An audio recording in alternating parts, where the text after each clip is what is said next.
Good morning. I'm Dr. Paul Hatherley, and I'm the director for the Center of Mental and Emotional Development here in Logan, Utah. And this morning, I want to introduce the conscious education that everyone needs to develop the internal side, the mental and emotional side of their lives. Normally, we're taught to focus entirely on the external portion, the portion that has to do with security, success, fun, entertainment, and pleasant distractions. The material and physical side of life that I call the external. The mental and emotional side of life is assumed to just follow along if we are competent to take care of the external material, physical, and financial side. The fact is, we've never actually, as a species, studied the internal side of life to see if there are objective and universal mental and emotional needs and potentials, and even thinking for the purpose of understanding rather than for the purpose of just taking care of survival and security. So I first noticed this as a child when I was 5 and my grandmother died. And I didn't know before then that people got old and died.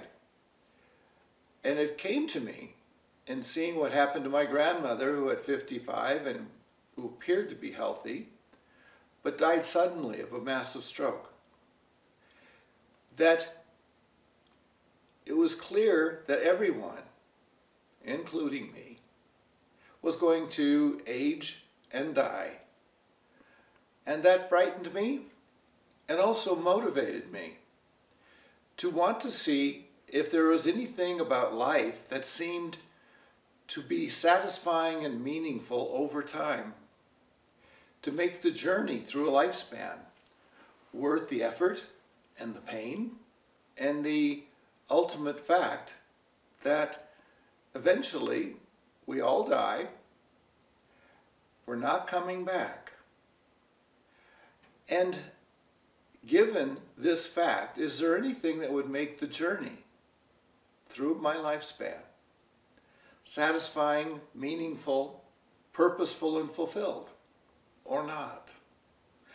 I put in the or not because that keeps my quest and my question honest.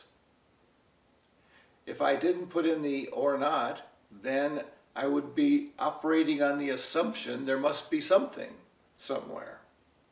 And maybe there isn't. So my quest, my lifetime quest, to understand what, if anything, about human life would make it satisfying and meaningful, began then. And for my entire existence, I have pursued the answers. Not just a single answer, but the environment necessary to make everyone's ordinary life satisfying and meaningful over time. So, in the process, I wanted to understand what other people before me that I found in books or movies or stories, or the people around me, my family, my parents, adults that I observed in my immediate surroundings. And I wanted to learn how other people responded to the fact that life is terminal, and what they discovered about how to make it satisfying and meaningful. What I learned by observing and asking questions was that most people didn't think about it. I was surprised. It didn't seem to be a topic on people's minds because their minds were taken up with security, survival, fun, pleasant distractions, and maybe family obligations and their own self-maintenance. So that was my first surprise. Then as I got older and my search continued, I looked to people who were famous and who had contributed something to human life. And I saw that some people asked the same questions I did. And then they tried to integrate some of the answers into their life. This began a lifelong quest to gather information about where human minds had been on the topic of making the ordinary life have some purpose, meaning, and fulfillment. I've developed over time an inventory of information that identifies universal human needs and potentials that are actually objective. They exist. They're observable. They can be measured. They're not just subjective. One of the things I learned in my quest is that most people think that everything that has to do with our minds and emotions is subjective. But what I learned through my educational process of getting a bachelor's degree in literature, history, and philosophy, a master's in marriage and family counseling, and a PhD in psychology, and then from my exploration of Eastern thought, religion, as well as Western religion, to see what do people actually think, feel, and understand about life. And I could see that nowhere, not even in psychology, has anyone identified universal, objective needs and potentials necessary to create purpose, meaning, and fulfillment. This identified a hole, an emptiness in human awareness that I thought it would be meaningful for me to see if I could fill. In the process, I learned that everyone has basic human needs as a child for emotional safety and self-worth. These two needs, emotional safety and self-worth, as well as physical safety, but we all know that. These two needs are not really understood even by psychologists and not clearly defined. So self-worth has been named self-image,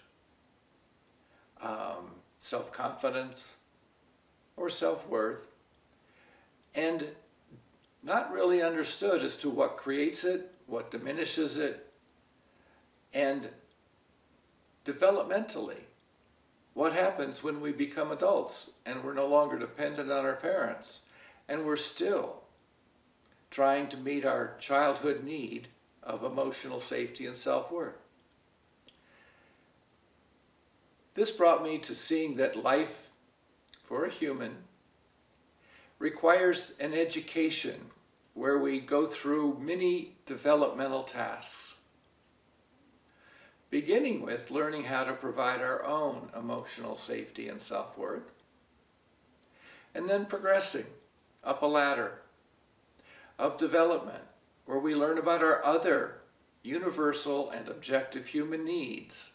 For instance, the four major universal and objective human needs are to master expressing love, pursuing truth, experiencing and creating beauty, and developing wisdom.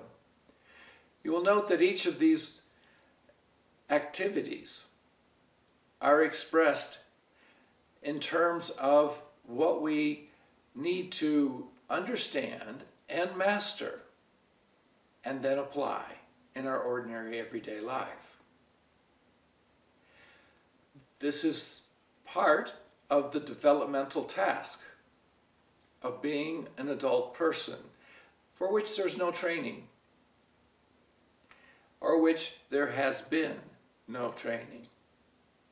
It has been my purpose to define these tasks and provide training so that everyone can evolve into not just having an externally satisfying or successful life, but an internally meaningful and fulfilling experience of being alive that makes the whole